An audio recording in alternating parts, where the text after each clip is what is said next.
Hello. Hello sir, வணக்கம் sir. வணக்கம். சொல்லுங்க சார். எங்க இருந்து பேசுறீங்க? வாங்க பேசலாம். சார் திருச்செங்கோட்டுல இருந்து சார். பேசுங்க. சார் கடக லக்னா ஆ. சார், விருச்சிக ராசி சார். ம். லக்னத்துல செவ்வாய் சார். ம். இப்போ திசை வந்து சுக்கிரன் திசை நடக்குது சார். சரி. சுக்கிரன் வந்து 3ல இருக்காரு சார். ம். சூரியன் புதனோட சேர்ந்து இருக்காரு சார். ம். இது எப்படி சார் பலன் கொடுக்கும்? நல்ல பலன் தருமா? உங்க கேள்வி சொல்லுங்க. கேள்வி வந்து சொந்த தொழில் பண்ணலாமா சார்? புதுசா செய்யலாமான்னு கேக்குறீங்களா? இல்ல ஆமாங்க சார். செய்யற ஆமாங்க சார். தொழில் எப்படி இருக்கும்? உத்தியோகம் போயிடலாமா? என்ன ஏதுன்னு கேக்குறீங்களா? எப்படி? சார் உத்தியோகத்துல இருக்கிறேன் சார். ம். வேற ஏதாவது புதுசா தொழில் தொடங்கலாமா அப்படின்னு கேட்குறேன் sir. Okay sir. Okay sir. இப்ப உங்க கடக லக்கணத்துக்கு சுக்கிரங்கிறவர் பாதகாதிபதியா வருவார். சரிங்க சார். அவரு 3ஆம் இடத்துல இருந்து தசை நடத்துறாரு நீச அமைப்புல. சரிங்க சார். ஆமா. இப்போ உங்களுக்கு வந்து சந்திரனும் செவ்வாயும் பரிவர்த்தனை மூலமா செவ்வாய் பலம் பெற்றிருக்கிறார். சரிங்க சார். நீச பங்கம். சரிங்க சார். விருச்சக ராசிக்கு வந்து நீச சரிங்க. பங்கமா இருக்காரு செவ்வாய். செவ்வாய் பலமா இருக்காரு. யோகாதிபதி கடகலக்கணத்துக்கு முதல் தர யோகாதிபதி செவ்வாய். சரிங்க சார். அவரு பலம் பெற்று நிக்கிறது நல்ல அமைப்பு தான் லக்கணத்துல. சரிங்களா? சரிங்க சார். இப்போ உங்களுக்கு வந்து இந்த தசை அமைப்புன்னு பாத்தீங்கன்னா உங்களுக்கு பாசிட்டிவ் கிடையாது. சரிங்க சார். நெகட்டிவான பலனை தான் கொடுக்கும். சரிங்க சார். இந்த தசையிலேயே நீங்க 7 சந்திச்சிருப்பீங்க. ஆமாங்க சார். கடுமையான பலனை சந்திச்சிருப்பீங்க. ஆமாங்க சார். ஆமாங்க ஆமா. சார். இது வந்து இந்த தசை வந்து இதுக்கு வந்து 20 வருஷம் நடக்கும் இந்த தசை. சரிங்க சார். இந்த தசையில வந்து உங்களுக்கு வந்து நெகட்டிவ் பலன் தான் அதிகமா நடக்கும். பாசிட்டிவ் பலன் கம்மியா தான் நடக்கும். சரி சார். 31 வரைக்கும் நடக்குங்க சார். ஆ? 2031 வரைக்கும் இந்த பலன் நடக்குது சார். 2031 வரைக்கும் இந்த தசை இருக்கு. அது வரைக்கும் கொஞ்சம் சூதானமா இருங்க. முதலீடு போடாதீங்க. சரிங்க சார். உத்தியோகத்துக்கு போங்க. ரொம்ப நல்லது. சரிங்க சார். ஆமா. இல்ல அப்படின்னா ஒரு கொஞ்சமா முதலீடு போட்டு ஒரு ரன் பண்ணி பாருங்க. கோச்சார ரீதியா ஏதாவது சப்போர்ட் பண்ணுதா அப்படின்னு பாருங்க. கோச்சார ரீதியா சப்போர்ட் பண்ணுது. சில நேரத்துல இந்த திதி மூலமா வந்து வரக்கூடிய அமைப்புல கூட சுக்கிரன் வந்து பலகீனமா போவாரு. சரிங்க சார். அந்த நேரத்துல இருக்கிறப்ப உங்களுக்கு சப்போர்ட் பண்ணும். சரிங்க சார். அந்த புதன் எங்க இருக்காரு? அதான் சார், புதனும் சுக்கிரன் சூரியன் 3ல இருக்காரு சார். அப்ப அங்க சுக்கிரன் பலம் பெற்று நிக்கிறாரு. நீசபங்கத்துல நிக்கிறாரு. புதன் உச்சம் அடைகிறாரு. கடகலக்கணத்துக்கு புதன் உச்சம் ஆகக்கூடாது. சுக்கிரனும் பலம் பெறக்கூடாது. புதனும் பலம் பெறக்கூடாது. சரிங்க சார். சனி எங்க இருக்காரு? சார் சனி வந்து இதுல சிம்மத்தில் இருக்காரு சார். ஓகே. 2ஆம் இடத்துல இருக்காரு சனி. தனஸ்தானத்துல. அப்போ உங்களுக்கு வரக்கூடிய வருமானம் எல்லாம் ஸ்லோவா தான் வரும். சரிங்க சார். அது ஜென்மத்திலேயே அந்த அமைப்புல இருக்கிறதுனால அந்த தசையும் உங்களுக்கு சப்போர்ட் பண்ணாதனால உங்களுக்கு சரிங்க. உத்தியோக அமைப்புக்கு போங்க. நல்லதுதான். அதுபடியே நடந்துக்குங்க. முதலீடு சரி. போட்டு இடைஞ்சல்ல மாட்டிக்காதீங்க.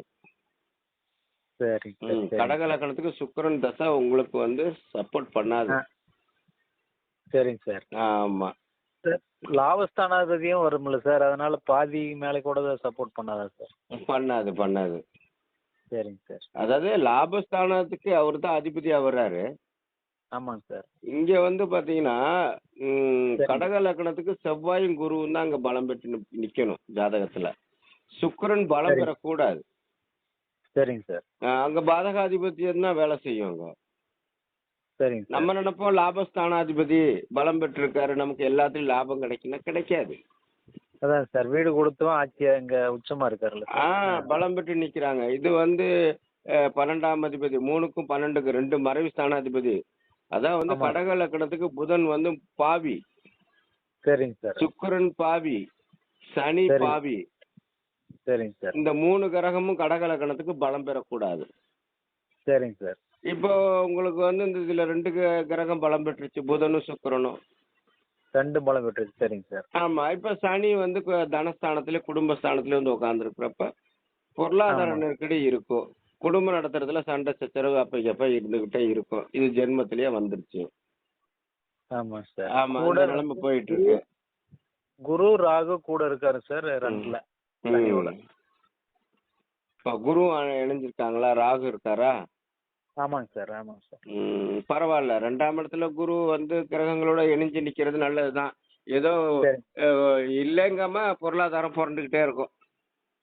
சரிங்க சார். யோகாதிபதி 2ல உட்காந்துருக்கிறது நல்லதுதான். ஏதோ இல்ல அப்படி இப்படின்னு இல்லாம ஓரளவுக்கு பொருளாதாரம் ஒரு நாள் இருக்கும், சரிங்க ஒரு நாள் இருக்காது. அப்படி இப்படின்னு எப்படி இருந்தாலும் உங்களுக்கு வந்து அப்படியே ஓடிரும் சுக்கிர தசை. சரிங்க சார். இதுக்கு அப்புறம் வரக்கூடிய சூரிய தசை தான் என்ன பண்ணுது அப்படின்னா, உங்களுக்கு வந்து 3ஆம் இடத்துல ஸ்தான பலத்தோட உட்காந்துருக்க சூரிய தசை. சரிங்க சார். ஆமா. இது 2ஆம் அதிபதி. கர்மாதிபதி வந்து பாத்தீங்கன்னா கடக லக்னத்துக்கு அவர்தான். ஆமா இந்த 2ஆம் அதிபதி. ஆமா. இந்த சூரிய தசை தான் உங்க வாழ்க்கையை தீர்மானிக்கக்கூடிய தசை. சரிங்க சார். ஆமா. அந்த தசை தான் உங்களுக்கு நல்லது செய்யும். சரிங்க சார். தன்னோட வீட்டுக்கு 2ஆம் இடத்துல உட்காந்துருக்கு இல்லையா? ஆமாங்க சார். அந்த தன்னோட வீட்டுக்கு தன்னோட வீட்டுக்கு 2ஆம் இடத்துல உட்காந்துருக்கு. அங்க ஸ்தான பலம் எடுக்குது. ஆமாங்க சார். ஆ. புதனும் அங்க ஆமா. அங்க ஸ்தான பலங்கிற அமைப்புல 2ஆம் அதிபதி பலம் பெறாரு. அப்படிங்கிறப்ப சரி. பொருளாதாரம் உங்களுக்கு வந்து சூரிய திசையில அதாவது இப்ப இருக்கிறத விட மேன்மையான பலன் கொடுக்கும். கொடுக்கும். சரிங்க சார். சரிங்களா?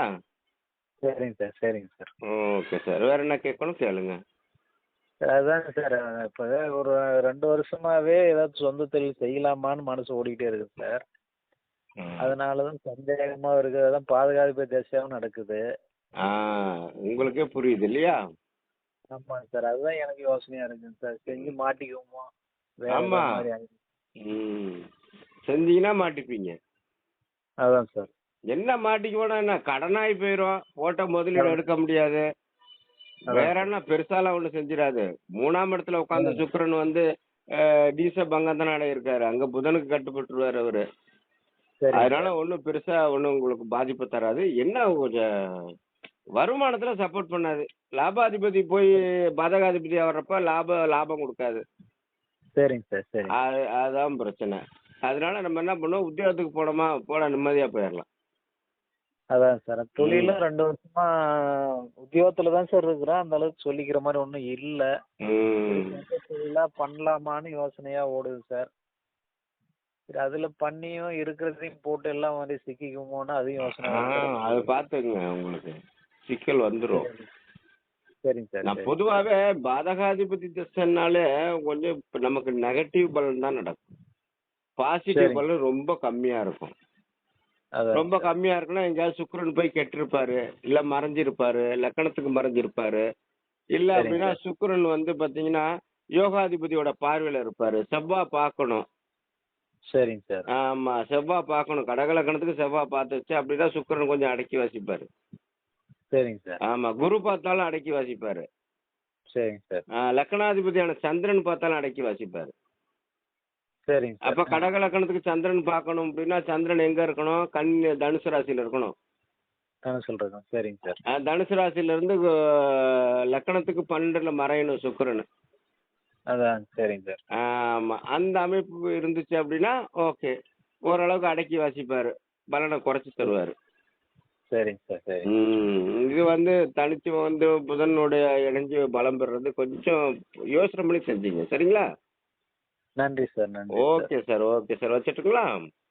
சரிங்க சார். நான் ஓகே சார். அழைத்தமைக்கு நன்றி.